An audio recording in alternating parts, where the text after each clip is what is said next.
આજે આપણે બનાવશું ઉપમા, જેના માટે એક વાસણમાં 2 ચમચી ઘી ગરમ કરી 1 વાટકી જેટલો મોટા દાણાનો સૂજી આવે તે લઈ લેવાનો છે. ધીમા ગેસે 5 મિનિટ સુધી સૂજી જ્યાં સુધી છૂટો ન થાય ત્યાં સુધી શેકી લઈશું.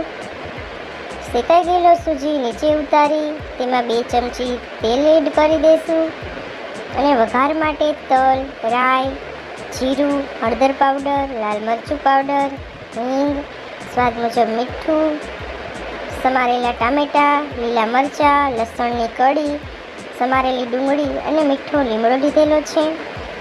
તેલ ગરમ થાય એટલે તેમાં અડધી ચમચી રાઈ એડ કરી દઈશું. રાઈ ફૂટી જાય ત્યારબાદ તેમાં જીરું એડ કરી દઈશું. ચપટી હિંગ એડ કરી દઈશું. ત્યારબાદ તલ એડ કરી દઈશું. તલ બધા ફૂટી જાય ત્યારબાદ તેમાં આપણે મીઠા લીમડાના પાન અને સમારેલો લસણની કળી છે તેને એડ કરી દઈશું. ત્યારબાદ સમારેલી ડુંગળી અને લીલા મરચાંને એડ કરી દઈશું. ધીમા ગેસે આપણે ડુંગળીને 2 થી 3 મિનિટ સુધી સાંતળી લેવાની છે. ડુંગળી થોડીક સોફ્ટ થાય ત્યાં સુધી તેને સાંતળતા રહેવાનું.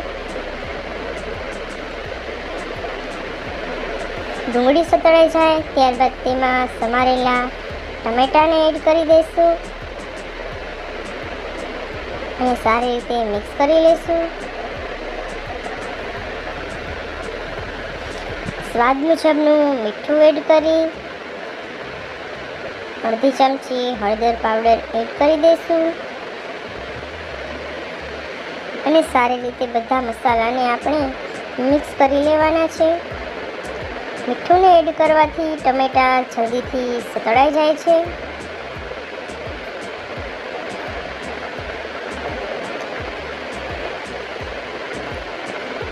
ત્યારબાદ આપણે અડધી ચમચી જેટલું લાલ મરચું પાવડરને એડ કરી દઈશું. મરચું પાવડર તમારે તમારા ટેસ્ટ મુજબનું એડ કરવું.